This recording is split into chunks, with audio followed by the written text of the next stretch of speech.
Well, I was hoping to give you Marilyn Monroe today, but that's not gonna happen. Look at my nails. My hair is never going to be blonde, so don't ever expect that. But somebody gifted me with nail gels, and I didn't want to say no. But this is what happens when you take off the gels. I don't know if you can see that. Um, anyway, pretty rough. And then, of course, I have to use an emery board, and then I got to put on this is what I'll be putting on, Nail Magic. This is my very favorite because, it goes with everything that it strengthens my nails. Okay, so I have a lot of little hints today and a lot of just little updates. But I have been under major stress, and you don't get to hear what that is.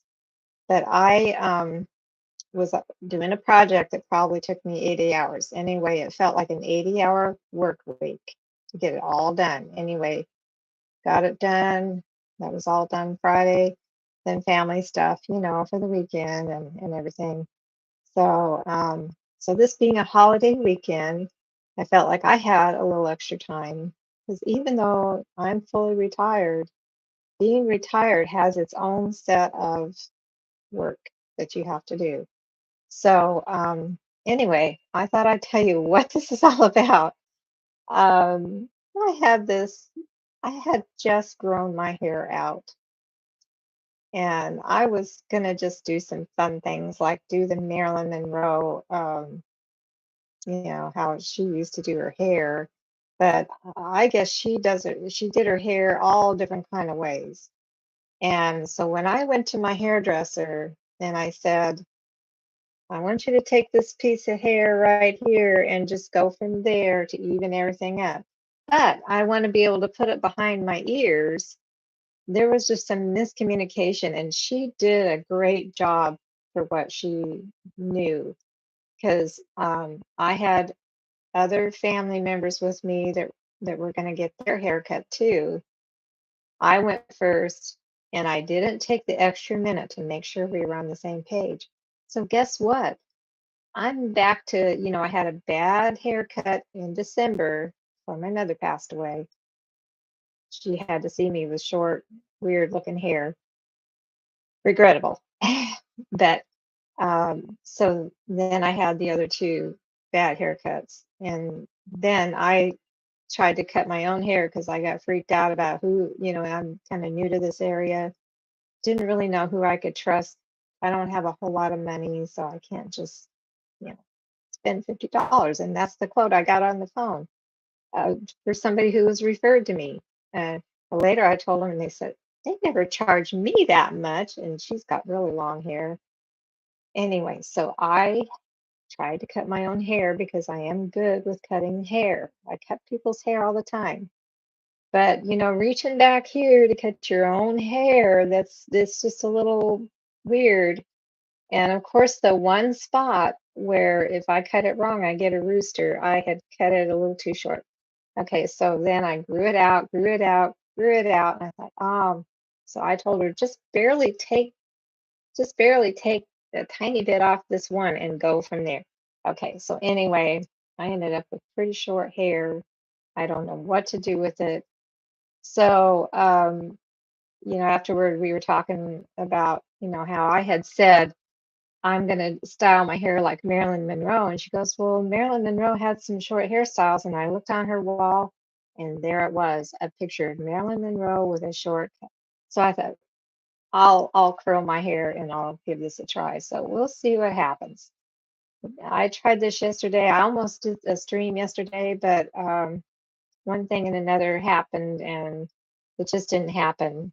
And before some family things were coming up. So plus the clouds came along. So you know, anyway, so here I am. Take me as I am, and maybe I'll look prettier next time. But I just wanted to tell you that there has been no weight loss. I have not been keeping with my keto, and that isn't exactly on purpose. But I had a little bit of bad luck with a food order or two food orders in a row. the lettuce was no good. So did not keep up with my salads. I have just been trying to get back to normal. And so some days I will do the 2 meals a day thing, which thankfully I'm still not going back to sugar. I'm still not having snacks in between meals. And that's where you start. So, and I just want you to know a couple of hints that I'm learning and then hearing about is that if you aren't getting enough protein, you will eat until you get enough protein. And that's why people that eat a lot of sugar, or a lot of high carbs, they're substituting the high carbs instead of the protein and fat, especially if they think that fat is very, very wrong. So I'm past all that, but I still keep eating. I'm eating a lot of dairy, but I have started making burgers. Maybe you've heard me say something about burger chaffies. So, or chaffles, I'm not sure how to pronounce that. Maybe the UK Brit guy can help me. So I've been eating things like bacon, which I thought I'd never do. I'm gonna get to the point where, if I could just leave the door open, if it would just, a time when the flies aren't flying around, I'm gonna make salmon, cook some salmon. So, because I've got that in the freezer. So anyway, I'm getting there. I will beat this. I really will. And at least I'm feeling better in so many ways. But I have had a lot of insomnia because of stress and cortisol. If you're under a lot of stress and your cortisol is raised up, you're not going to lose weight. Just forget about it. So I'm just going to concentrate on being healthy and just every day is a new day. I'm just gonna if I can do 2 meals and if I can extend my fasting hours and shorten my window of eating time, sometime I might, but I'm the type of person I pretty much have to have 5 or 6 hours in between a meal.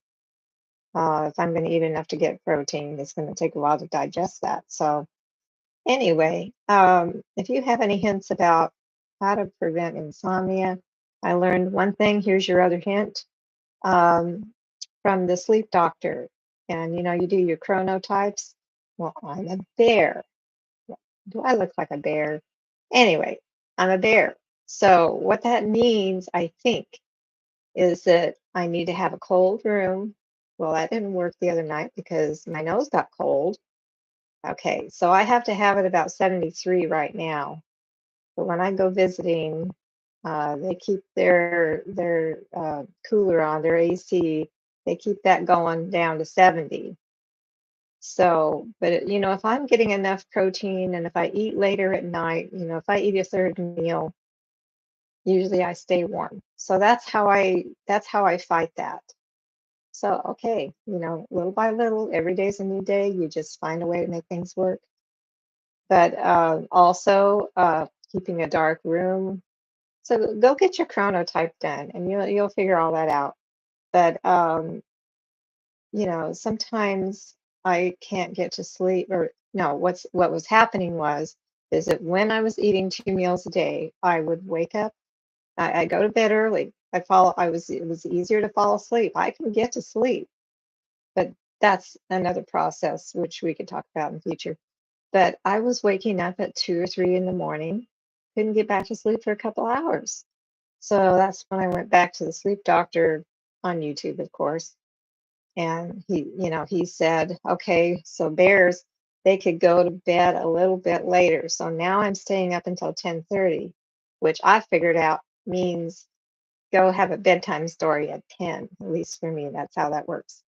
So, and then sometimes I'll put a soundscape on afterward, which that messes things up sometimes to get out of bed and take the story off, which isn't, it's going to have ads or something to wake me up. So, anyway, so I wanted to show you that I'm planning in the future to make lasagna with something new. And I guess these are fresh because it says to refrigerate these after you open them, but it's hearts of palm. There's only the carbs are like 4 grams per serving, and only 11 grams per box, and there's about 2.5 servings per container. So shout out to the Brit guy. Sorry, I'll link your, I'll give you a shout out below this video. But maybe you could try something new. I'm gonna with ground burger, I'm gonna saute that with onions, and I'm gonna get some ricotta cheese, and just do the whole lasagna thing. So I'll let you know how that goes. Also, I'm hearing about this other hint that the way to find out if your olive oil is good. See, I have this. I think it's a great value. Anyway, it's a Walmart brand. I shop Walmart a lot of times. So to find out if it's really good, and this is organic. This one guy on YouTube said, put a little bit of your olive oil in the refrigerator and see if it clouds up. Okay, so I've sat here long enough, you don't see the clouds anymore. And it took overnight to get it cloudy anyway. When I went to bed last night, it wasn't cloudy, and I was like, oh, I'm gonna have to throw this out, or just never buy it again. So that's a couple of hints there. You've had a few sleep hints, but so I'm going to be redoing the glucometer test, where you stick your finger and all that. So, because now I've had a lot more experience with it, and I have been keeping track, and it's really interesting to find out. I'll look at my more recent. So Friday, when I first got up in the morning, at the advice of this one YouTube doctor, take your blood sugar when you wake up. Take your blood sugar. Take your blood sugar right before you eat. 2 hours later, at least wait 2 hours to eat, and then take it right before you eat. So I got up and it was 108, and then I failed. So okay, it was Tuesday morning, and then that's not the right one either. That was at 12 o'clock in the morning. Yeah, but anyway, you take it 2 hours before you eat. And so then this particular day, I waited till after I ate, and I was 116. But after lunch, I was 136, which that's the highest reading I've had. So maybe I'm not doing too badly. And also, I took it at bedtime, and it was 109. So then the next day, it was 102 at almost 7 in the morning. And then after lunch, it was 109. And then after dinner, a couple hours after dinner, it was 123. So the dinner was at 5:30, and the test was at 8 o'clock. So anyway, it's just interesting to find out what your numbers are. And I'm going to find out more about what they mean, and maybe we can have a discussion about that. But that's going to be after I show you how to do the test. Yeah, I can do the test a lot easier now. So anyway, thanks for listening. Have a great holiday, and talk to you soon.